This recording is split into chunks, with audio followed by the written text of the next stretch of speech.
मेरे प्यारे विद्यार्थियों, आज की हिंदी कक्षा में आप सबका हार्दिक स्वागत है। जननी जन्मभूमिश्च स्वर्गादपि गरीयसी। प्रत्येक व्यक्ति का अपनी जन्मभूमि से अनुराग और उस पर अभिमान करना सहज है।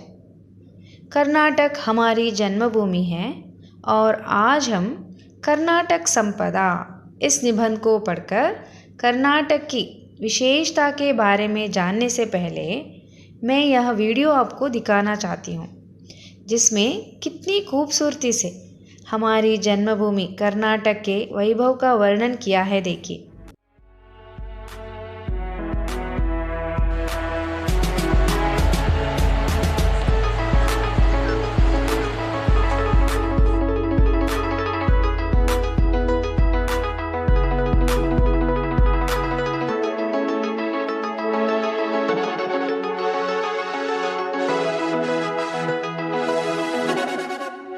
ವೈವಿಧ್ಯತೆಯಲ್ಲಿ ಏಕತೆಯನ್ನು ಸಾಧಿಸಿರುವ ದೇಶ ಭಾರತ.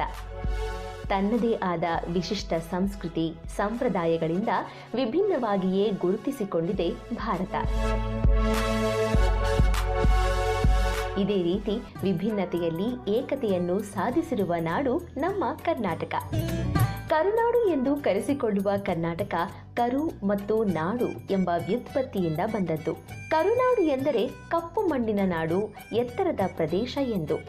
ನಮ್ಮ ಕರ್ನಾಟಕವು 5 ರಾಜ್ಯಗಳಿಂದ ಸುತ್ತುವರಿಯಲ್ಪಟ್ಟಿರುವುದರಿಂದ ಅವುಗಳ ಸಂಸ್ಕೃತಿಯನ್ನು ತನ್ನ ಸಂಸ್ಕೃತಿಯಂತೆಯೇ ಆಚರಿಸುವುದನ್ನು, ಗೌರವಿಸುವುದನ್ನು ಕಾಣಬಹುದು. ಪ್ರಕೃತಿ ಸೌಂದರ್ಯ ಕರ್ನಾಟಕಕ್ಕೆ ಕಳಶಪ್ರಾಯ. ಕರಾವಳಿ, ಮಲೆನಾಡು, ಬಯಲು ಪ್ರದೇಶ, ಅಭಯಾರಣ್ಯ, ಪಕ್ಷಿಧಾಮ, ಭೋರ್ಗರೆವ ಧುಮ್ಮಿಕ್ಕಿ ಹರಿಯುವ ಜಲಪಾತಗಳು ಕರ್ನಾಟಕದ ಆಕರ್ಷಣೆಗಳಲ್ಲಿ ಒಂದು. ಇತಿಹಾಸ ಪ್ರಸಿದ್ಧ ಶಿಲಾ ಸ್ಮಾರಕಗಳು, ಪುರಾತನ ದೇವಾಲಯಗಳು, ವಿದ್ಯಾಕೇಂದ್ರಗಳು, ಅರಮನೆಗಳು, ವಿಭಿನ್ನ ಸಂಸ್ಕೃತಿ ಸಂಪ್ರದಾಯಗಳು, ವೇಷಭೂಷಣಗಳು, ವೈವಿಧ್ಯ ಆಹಾರ ಪದ್ಧತಿಗಳು ದೇಶ ವಿದೇಶಿ ಪ್ರವಾಸಿಗರನ್ನು ಕರ್ನಾಟಕದತ್ತ ಕೈಬೀಸಿ ಕರೆಯುವಂತೆ ಮಾಡಿದೆ. ಹುಟ್ಟಿದರೆ ಕನ್ನಡ ನಾಡಿನಲ್ಲಿ ಹುಟ್ಟಬೇಕು ಎಂದು ಹಾಡಿರುವ ಡಾಕ್ಟರ್ ರಾಜ್ಕುಮಾರ್ ಅವರ ಹಾಡಿನಂತೆ ಕಲಿಯೋಕೆ 100 ಭಾಷೆ, ಆಡುವುದಕ್ಕೆ ಒಂದೇ ಭಾಷೆ, ಅದುವೇ ನಮ್ಮ ಕನ್ನಡ. ನುಡಿವಂತೆ ಬರೆಯುವ ಏಕೈಕ ಭಾಷೆ ಕನ್ನಡ. ಭಾರತದ ಅತ್ಯಂತ ಪುರಾತನ ಭಾಷೆ ಕನ್ನಡ. 2000 ವರ್ಷಗಳ ಇತಿಹಾಸ ಹೊಂದಿರುವ ನಾಡು ಕನ್ನಡ. ಅತಿ ಹೆಚ್ಚು ಜ್ಞಾನಪೀಠ ಪ್ರಶಸ್ತಿ ಪಡೆದುಕೊಂಡಿರುವ ಸಾಹಿತ್ಯ ಕನ್ನಡ. ಹೀಗೆ ಕನ್ನಡ ಭಾಷೆ, ಸಾಹಿತ್ಯ, ನಾಡು ನುಡಿಯ ಬಗೆಗೆ ಹೇಳುತ್ತಾ ಹೋದರೆ ಸಮಯವೇ ಸಾಕಾಗುವುದಿಲ್ಲ. ಅಂತಹ ವಿಶಿಷ್ಟ ಸಂಸ್ಕೃತಿಯ ಬೀಡು ಕರ್ನಾಟಕ. ಕರ್ನಾಟಕದಲ್ಲಿ ಜನಿಸಿದ ಮಾತೃಭಾಷೆಯನ್ನಾಗಿ ಕನ್ನಡವನ್ನು ಪಡೆದ ನಾವೇ ಧನ್ಯರು. ಇಂತಹ ಶ್ರೀಮಂತ ಭಾಷೆ ಮತ್ತು ಸಂಸ್ಕೃತಿಯನ್ನು ಉಳಿಸಿ ಬೆಳೆಸೋಣ. ಕನ್ನಡ ಭಾಷೆಯನ್ನು, ಕರ್ನಾಟಕವನ್ನು ಮತ್ತಷ್ಟು ಶ್ರೀಮಂತವನ್ನಾಗಿ ಮಾಡೋಣ. बच्चों, कैसी है यह वीडियो?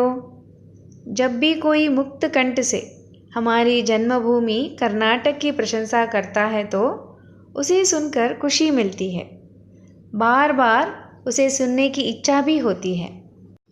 और आज मेरे लिए खुशी की बात यह है कि आज मुझे अपनी जन्मभूमि कर्नाटक की विशेषता के बारे में बताने का मौका मिला है। तो चलिए बच्चों, कर्नाटक संपदा यह निबंध पढ़कर कर्नाटक के अतीत वैभव, कर्नाटकದ ಗತ ವೈಭವ, वर्तमान प्रौद्योगिकी विकास, प्रेजेंट टेक्नोलॉजिकल डेवलपमेंट तथा प्रकृति संपदा के साथ साथ इस राज्य के महान व्यक्तियों की साधना का परिचय प्राप्त करते हैं।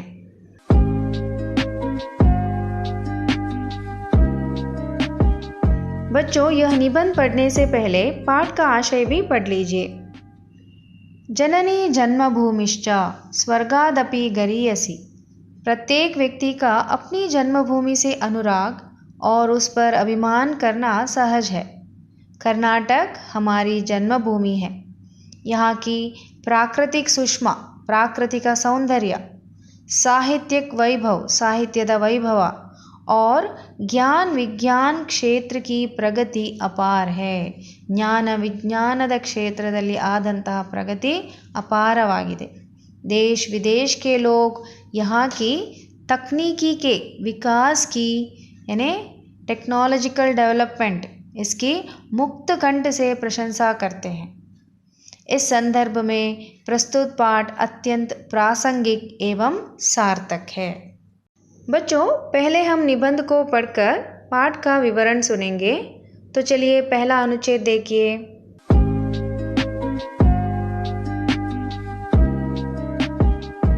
कर्नाटक राज्य भारत देश का प्रगतिशील राज्य है। यहाँ की आबादी लगभग 6 करोड़ से ऊपर है। प्रकृति माता ने कर्नाटक राज्य को अपने हाथों से संवारकर सुंदर और समृद्ध बनाया है। कर्नाटक की प्राकृतिक सुषमा नयन मनोहर है। पश्चिम में विशाल अरबी समुद्र लहराता है।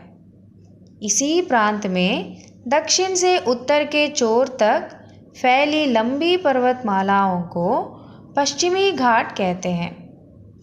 इन्हीं घाटों का कुछ भाग सह्याद्री कहलाता है। दक्षिण में नीलगिरी की पर्वतावलियां शोभायमान हैं। बच्चों, कर्नाटक राज्य भारत देश का प्रगतिशील राज्य है। यहाँ की आबादी जनसंख्या कितनी है? लगभग 6 करोड़ से ऊपर है। बच्चों, अब हम कर्नाटक के प्राकृतिक सौंदर्य का वर्णन सुनेंगे।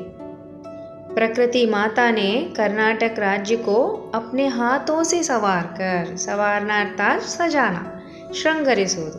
प्रकृति माता ने कर्नाटक को अपने हाथों से सजाकर सुंदर और समृद्ध बनाया है। और यह प्राकृतिक सुषमा कैसी है? सुषमा अर्थात अत्यधिक सुंदरता। यह प्राकृतिक सुंदरता तो नयन मनोहर है। ಕರ್ನಾಟಕದ ಪ್ರಾಕೃತಿಕ ಸೌಂದರ್ಯವು ನಯನ ಮನೋಹರವಾಗಿದೆ. ಯಾಕಂದರೆ ನಮ್ಮ ಕನ್ನಡ ನಾಡು ಹಸಿರು ವನಗಳ ನಾಡು, ಬೆಟ್ಟ घट्टಗಳ बीड़ू। बच्चों, अब हम यह देखेंगे कि किस तरह से प्रकृति माता ने कर्नाटक को अपने हाथों से सजाया है। देखिए, पश्चिम में अरबी समुद्र लहराता है। पश्चिमದಲ್ಲಿ अरबी समुद्रविದೆ। इसी प्रांत में दक्षिण से उत्तर के छोर तक फैली लंबी पर्वतमालाओं को क्या कहते हैं? पश्चिमी घाट कहते हैं। ಈ ಭಾಗದಲ್ಲಿಯೇ ದಕ್ಷಿಣದಿಂದ ಉತ್ತರದವರೆಗೆ ಹಬ್ಬಿರುವ ಪರ್ವತ ಶ್ರೇಣಿಯನ್ನು ಪಶ್ಚಿಮ ಘಟ್ಟವೆಂದು ಕರೆಯುತ್ತಾರೆ. ಈ ಪಶ್ಚಿಮ ಘಟ್ಟಗಳು ನಿಜಕ್ಕೂ ಪ್ರಕೃತಿ ನೀಡಿದ ವರದಾನ. बच्चों, इन्हीं घाटों का कुछ भाग सह्याद्री कहलाता है. ಈ ಪರ್ವತ ಶ್ರೇಣಿಯ ಕೆಲವು ಭಾಗವನ್ನು ಸಹ್ಯಾದ್ರಿ ಎಂದು ಕರೆಯುತ್ತಾರೆ. ಸಹ್ಯಾದ್ರಿ ಪರ್ವತ ಶ್ರೇಣಿಯು ಕೂಡ ಜಲ ಮತ್ತು ಅರಣ್ಯ ಸಂಪತ್ತಿನ ತವರು. सिर्फ इतना ही नहीं, देखिए दक्षिण में नीलगिरी की पर्वतावलियां शोभायमान है. आवली अर्थात कतार, पंक्ति, पर्वतದ ಸಾಲುಗಳು. ದಕ್ಷಿಣದಲ್ಲಿ ನೀಲಗಿರಿ ಬೆಟ್ಟಗಳು ಕಂಗೊಳಿಸುತ್ತಿವೆ. इस तरह कर्नाटक की प्राकृतिक सुंदरता तो नयन मनोहर है.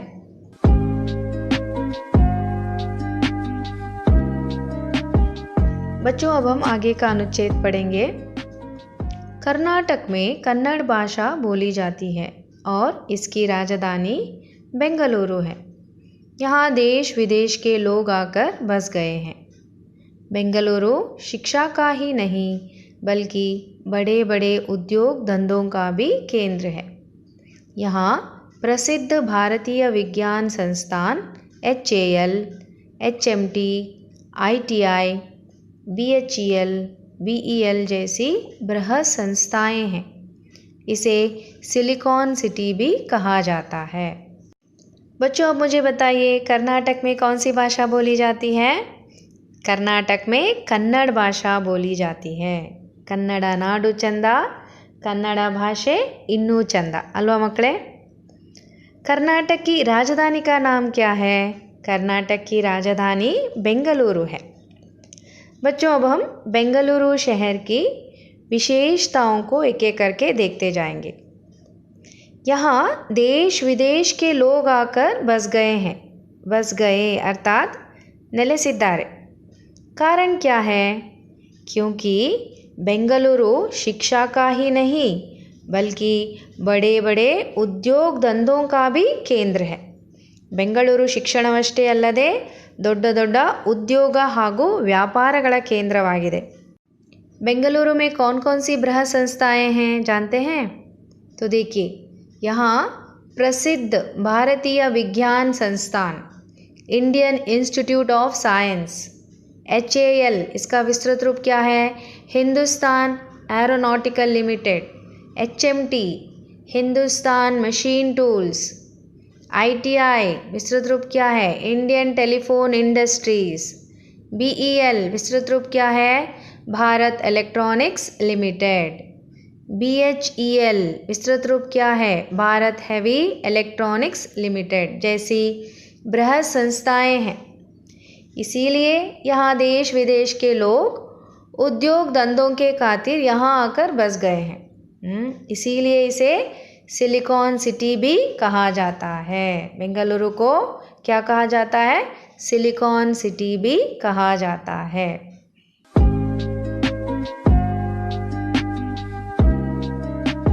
बच्चों, अब हम आगे का अनुच्छेद पढ़ेंगे. Sir CV Raman, sir M Visvesvaraya, doctor CNR Rao, doctor Shakuntala Devi जैसे दिग्गजों ने वैज्ञानिक तथा प्रौद्योगिकी के क्षेत्र में नारायण मूर्ति ने अपनी महत्तर उपलब्धियों से कर्नाटक को विश्व पटल पर अंकित किया है. सन 2013 में डॉक्टर CNR राव को सर्वोच्च पुरस्कार भारत रत्न प्राप्त हुआ है. बच्चों, अब हम एक एक करके उन महान व्यक्तियों की साधना का परिचय प्राप्त करेंगे जिन्होंने अपने महान कार्यों से पूरे विश्व में कर्नाटक का नाम रोशन किया है. तो पहले आते हैं सर CV रामन, एक बहुत बड़े वैज्ञानिक जिन्हें प्रकाश के क्षेत्र में अपने उत्कृष्ट कार्य के लिए सन 1930 में नोबेल पुरस्कार दिया गया था. आगे देखिए, सर M विश्वेश्वरैया, इन्हें कौन नहीं जानता. इनको आज भी आधुनिक भारत के विश्वकर्मा के रूप में बड़े सम्मान के साथ स्मरण किया जाता है.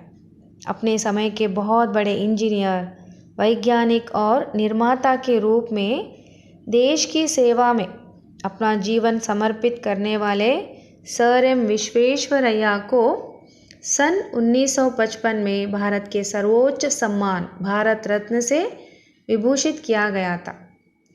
डॉक्टर CNR राव न केवल बेहतरीन रसायन शास्त्री हैं, केमिस्ट, बल्कि उन्होंने देश की वैज्ञानिक नीतियों को बनाने में भी अहम भूमिका निभाई है.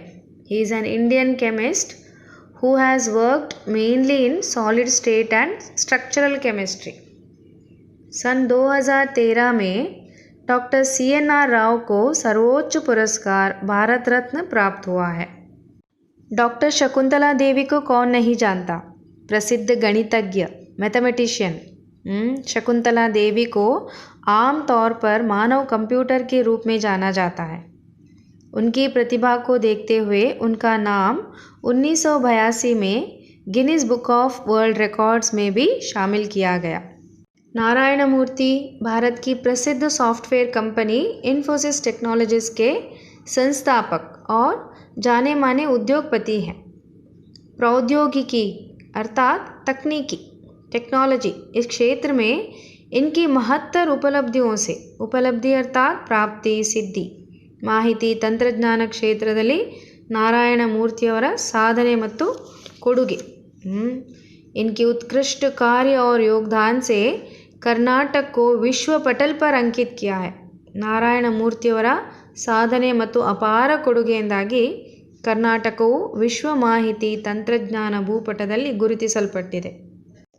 इस तरह इन दिग्गजों के, दिग्गज अर्थात महान व्यक्तियों के उत्कृष्ट कार्य और महत्वपूर्ण योगदान के कारण विज्ञान, गणित और प्रौद्योगिकी के क्षेत्र में हुई कर्नाटक की प्रगति और विकास का लोग मुक्त कंठ से प्रशंसा करते हैं.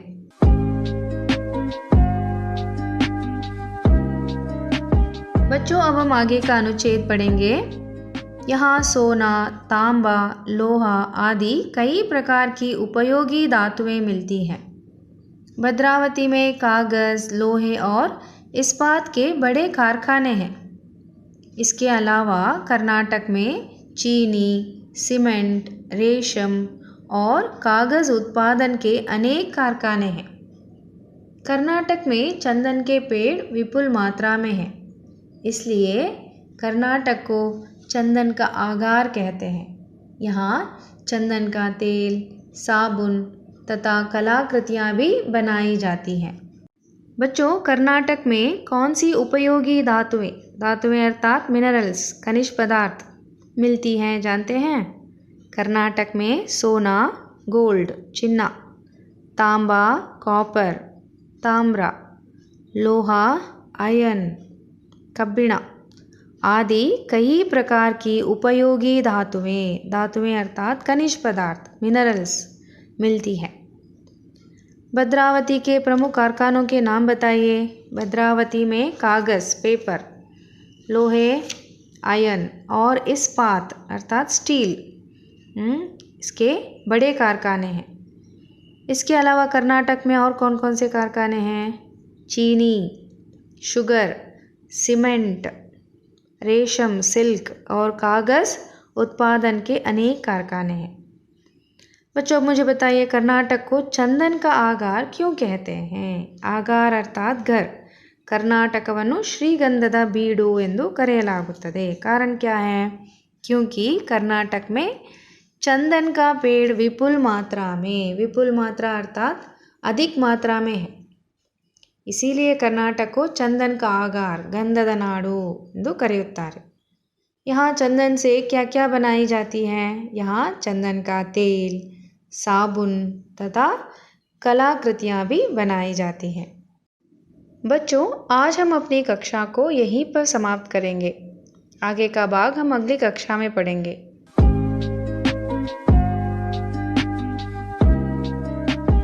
तो आज का गृह कार्य क्या है? लिख लीजिए। पाठ पढ़कर दिए गए इन 2 प्रश्नों के उत्तर होमवर्क बुक में लिखिए तथा पढ़िए। धन्यवाद।